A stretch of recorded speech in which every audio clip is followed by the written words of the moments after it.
It was the way the wind moved the curtains that night, soft, careless, like nothing in the world had changed, that broke me the most. My name is Ellison. I had just come back from the grocery store, arms full of things she'd asked for earlier that day. Almond creamer, sea salt crackers, that lavender shampoo she liked but always pretended was too expensive.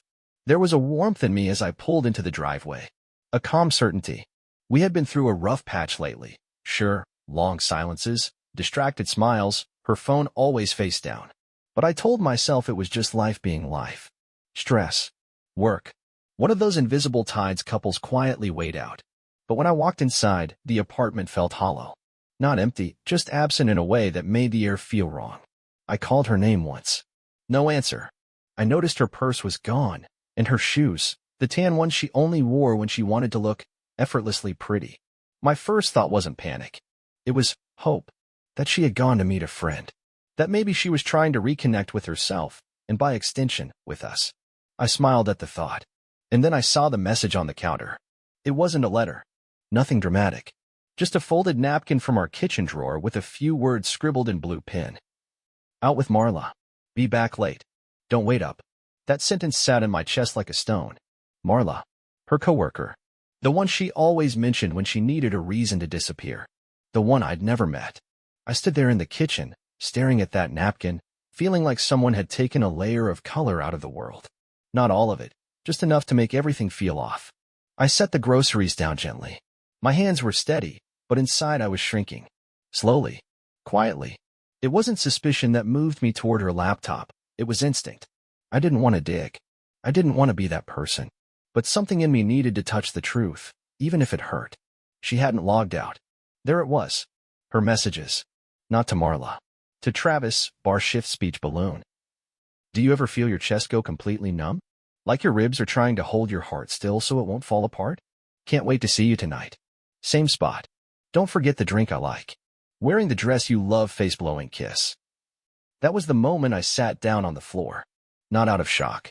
Not rage. Just quiet understanding. Like I was finally hearing a conversation that had been happening behind glass for months, and now the glass was gone. I didn't cry. I didn't even blink. I just sat there and let the truth settle in the room. Then I walked to the bedroom, opened the drawer, took out the ring box. I stared at it for a long time. Not because I was unsure of what to do, but because, strangely, I still loved her. But love, I realized, isn't supposed to feel like this. So I put the ring in my coat pocket. I grabbed my keys. And I left. Not to chase her. Not to argue. But to return something that never truly belonged to her anymore. What I did next, no one could have predicted. Not even me. I didn't drive fast. I didn't even know exactly where I was going at first. I just kept the ring in my jacket pocket and let the road pull me forward. I remember the way the city looked that night, like it was holding its breath. The traffic lights blinked in patterns I suddenly noticed for the first time. Storefronts glowed with artificial warmth. Couples passed by on sidewalks, laughing, oblivious.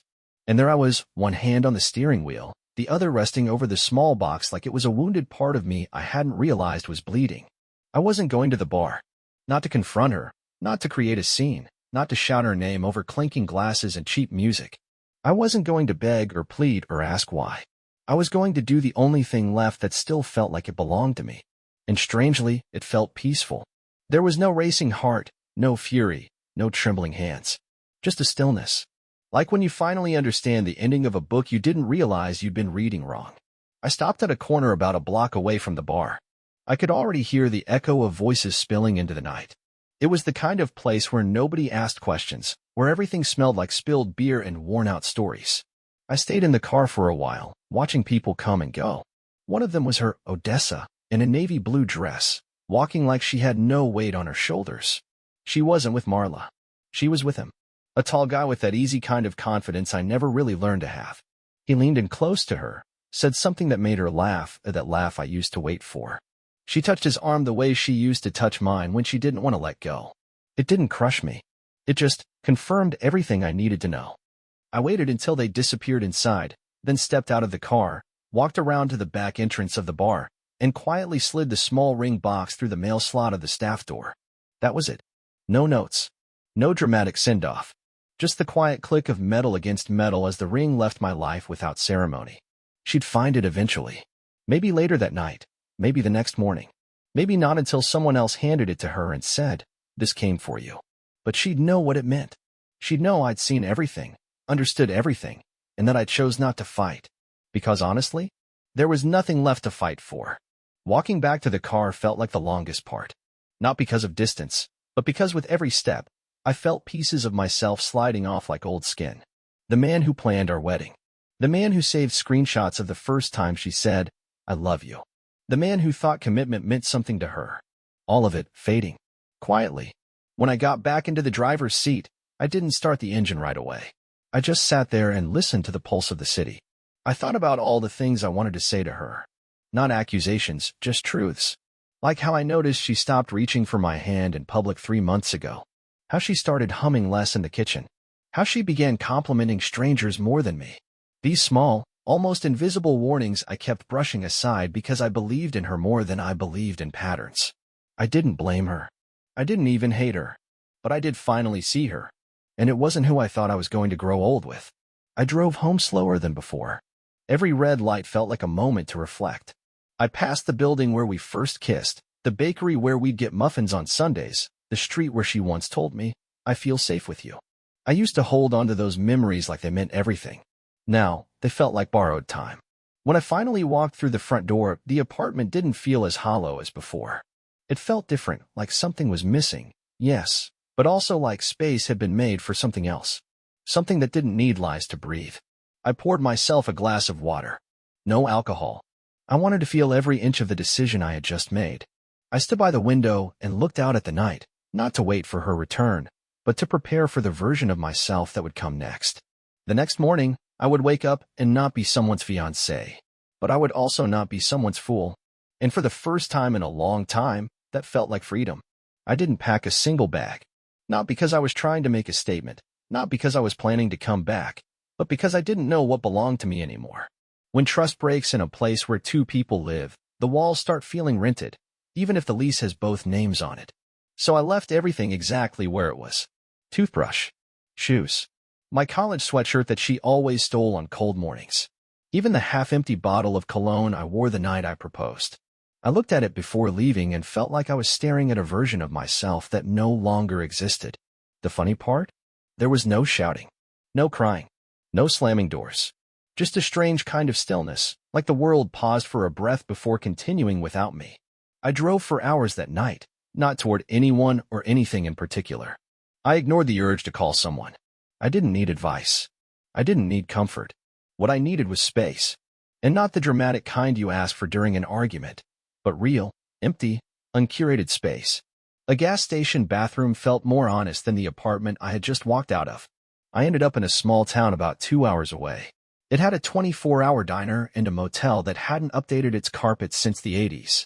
I checked in using my middle name, not because I was hiding, but because Ellison Grant suddenly felt like someone I used to be. The room was nothing special. Beige walls. Faint smell of pine cleaner.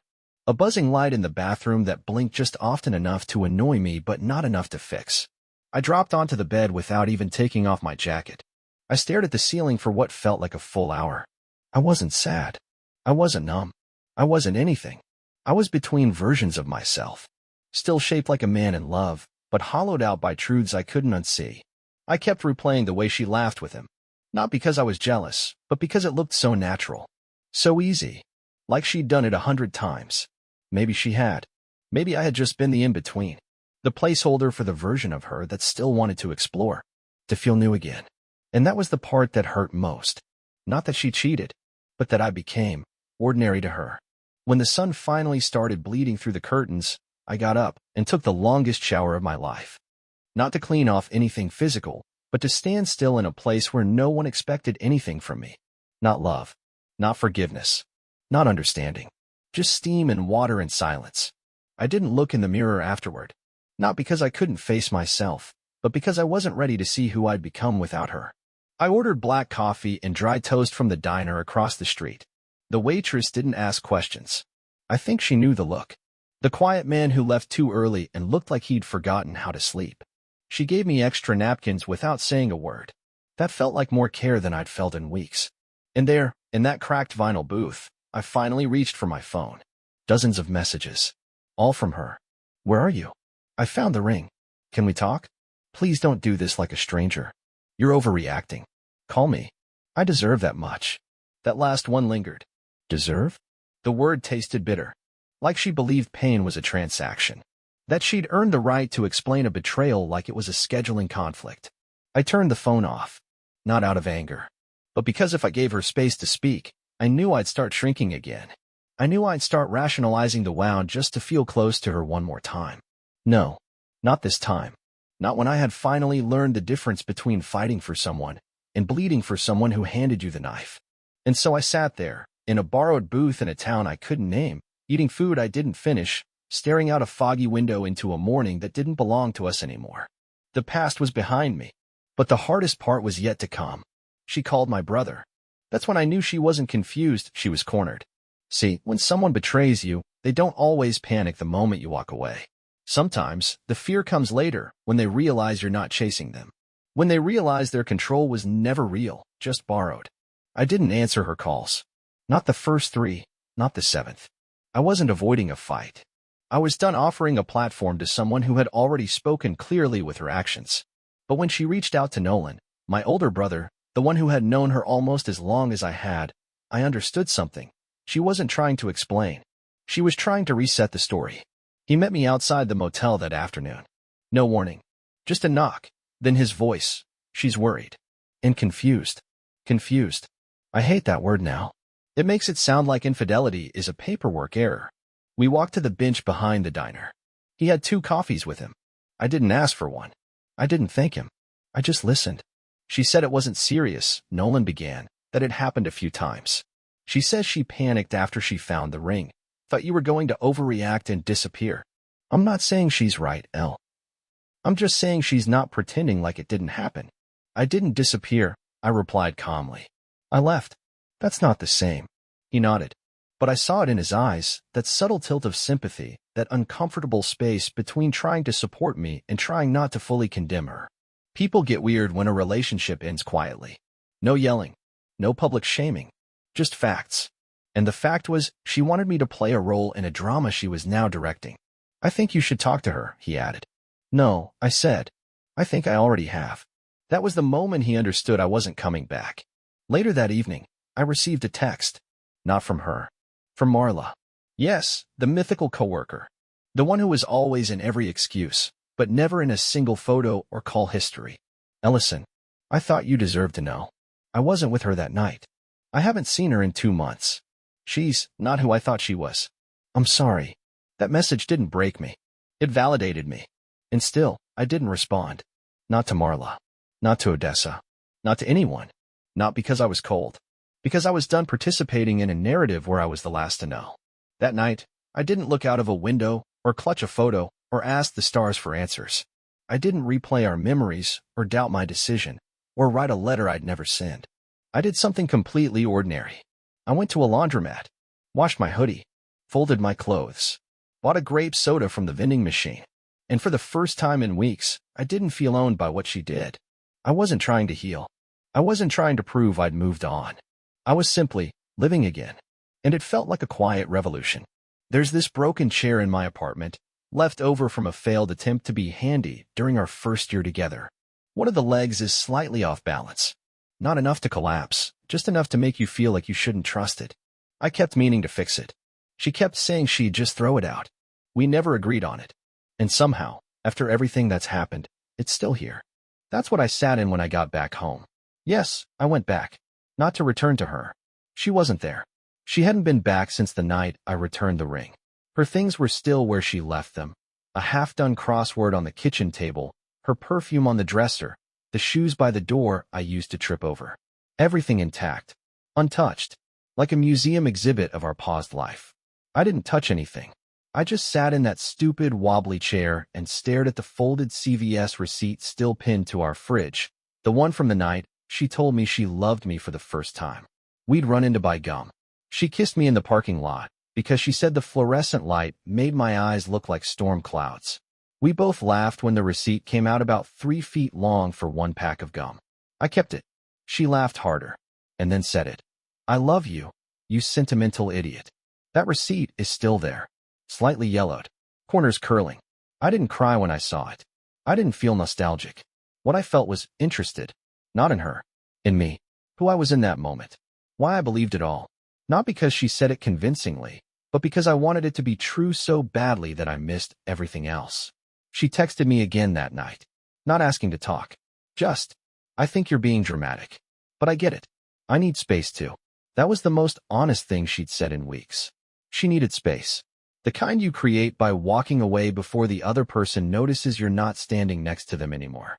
The kind where you go out for air and just never come back the same. I didn't reply. Not because I was angry. Because silence, for once, didn't feel like surrender. It felt like accuracy. Later that evening, I went into our shared Amazon account and removed my name. Canceled the shared calendar. I unsubscribed from the streaming service we used to accidentally binge together. I deleted the grocery list we built together, every week, item by item, argument by argument. I left the apartment cleaner than it had been in months. Not to impress her, but because I needed to know I could restore order without asking someone else to help me do it. I didn't burn anything. I didn't throw away her stuff. I didn't need to punish her.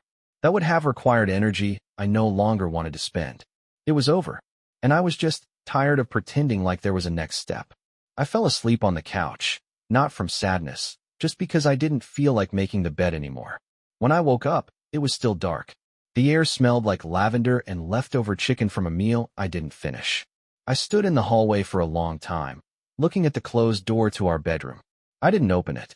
Some rooms are better left untouched, at least until you've decided what you're trying to find inside them. The first thing I noticed was how fast the milk expired. When two people live together, grocery items tend to vanish in patterns. Milk runs out every 4 days. Bananas go brown on schedule. The peanut butter jar gets scraped with increasing aggression near the bottom. But in the last 2 weeks, I started throwing things out more than I used to. I wasn't eating less. I just had no idea how much she had consumed until she wasn't here. That's how it began. Not with crying. With inventory. The coffee filters lasted longer. No hair in the drain. The laundry slowed to 1/3 of what it used to be. The bathroom mirror stayed clean. I didn't find foundation prints on my towels. The throw blanket on the couch never moved. I stopped waking up in the middle of the night to turn off lights. She always forgot to switch off. The apartment adjusted faster than I did. I didn't tell anyone that we'd split. Not really. I just stopped bringing her up in conversation. My coworkers noticed I stopped smiling when I looked at my phone. My mom asked if we were still doing Thanksgiving together this year. I told her we'd talk about it later. There was nothing dramatic. No blow-up. No screaming match or ultimatums. Just silence. Long, factual, unquestioning silence. I ran into her cousin at the bank. He asked how Odessa was. I told him she was busy these days. That wasn't a lie. She was busy. Just not with me. She texted me 3 days ago. Not a long message. No request for closure. No fake apology. Just a single question. Did you cancel the florist? That was it. No, how are you? No, I'm sorry. No acknowledgement of the space that had grown so wide we didn't even remember how to refer to each other. I didn't reply. I let the florist call her instead. Later that night, I stood in our kitchen. No, my kitchen now, and realized something strange. The place hadn't just changed, it had stopped reflecting who we were. It was neutral now, like a stage after the play ends. Like the last page of a notebook someone stopped writing in mid-sentence. The mug with the chipped handle? Still there. Her book with the bookmark she never moved past page 142? Still there. The stack of magazines addressed to both of us, Odessa and Ellison in neat print? I threw them out. But the thing that stood out most? The quiet had a personality now. It wasn't uncomfortable. It wasn't heavy. It was just different. Like a roommate who doesn't talk, but always shows up on time. She hasn't come back. She probably won't. But she'll remember the moment the ring appeared at the back door of the bar. The moment she realized someone didn't yell, or demand answers, or cry in the street. Someone simply understood, and left. That's the part I'm most proud of. That I walked away, not because I was weak, but because I was awake. She used to write her name on things. Sticky notes. Receipts. The corner of the dry erase board on the fridge. Odessa. Not cursive. Sharp angles. Like she was trying to remind the world she had shape. Now it's fading everywhere. I walked into the pharmacy 2 blocks down. The one she always insisted was cleaner than the chain stores. The woman at the register asked if we were still picking up prescriptions together. I said no. She didn't ask why. That's how most people react. They feel it. They don't say it. Her name used to appear in my phone at least 10 times a day. Now it's buried somewhere in the call log, far beneath my last dentist appointment and a call from the bank I forgot to answer. I haven't deleted her number. That would require intention. This isn't that. This is erosion. Our neighbor, the one from across the hall with the terrier who always barked at her perfume, saw me taking out the trash. She smiled with a pause. She didn't say her name. Just said, "You okay?" I said yes. I wasn't lying. Not really. At the grocery store, her favorite salad dressing was on sale. I walked past it without stopping. Didn't even flinch. That surprised me more than anything. I passed the park where we once argued over who forgot the picnic blanket. It used to feel like a story worth retelling. Now it's just a patch of grass I ignore at red lights. I logged out of our shared cloud calendar. She emailed me asking why. The subject line was, "I was going to handle that." That's all it said. No greeting. No context. Just a mild complaint, like I'd moved a coffee mug from the wrong cabinet. I didn't answer, because I don't want to win an argument over an expired life. She hasn't called. And the longer it stays that way, the more I realize she expected me to hold the door open, even after she walked through it with someone else. Maybe not for reconciliation. Maybe just for the echo. But echoes need walls. And all I've been doing is tearing them down, one small, quiet decision at a time. I woke up early, before the sun got serious. No dream. No phone vibration. Just that rare kind of silence you notice not because it's heavy, but because nothing feels wrong inside it. I stretched, turned off the alarm I didn't need, and made a single cup of coffee. Not for two. Just one. There was no trace of her anymore. Not in the apartment. Not in my head. Not in the rhythm of the day. She became something like a chapter one didn't skip, but also didn't reread. I opened the window. Not metaphorically, literally. I let the air in. It was cool and indifferent. The sky looked undecided.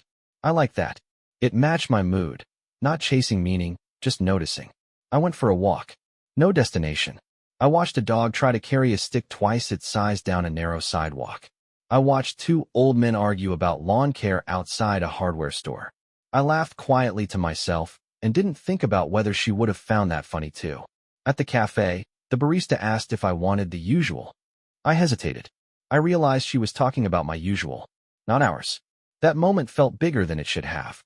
Not because of what I ordered, but because I no longer felt like a leftover from something broken. I sat by the window with my coffee and watched people walk by. I didn't envy them. I didn't imagine what their relationships were like. I just let them be people I'd never meet. That felt freeing. Not bitter. Just light. A little girl walked past wearing glittery shoes and a paper crown. Her dad carried a balloon and a tired smile. I smiled back. Not because I missed something, but because I knew I'd be okay building something new. In a different time, with a different person, or maybe just with myself. It took me a long time to reach this point. Not to forgive her, not to understand her, but to stop holding space for someone who no longer showed up. And when I stood up to leave, I didn't glance back at the table, didn't check my phone, didn't second-guess the path. I just walked forward. And for the first time in a long time, it felt like everything ahead of me actually belonged to me.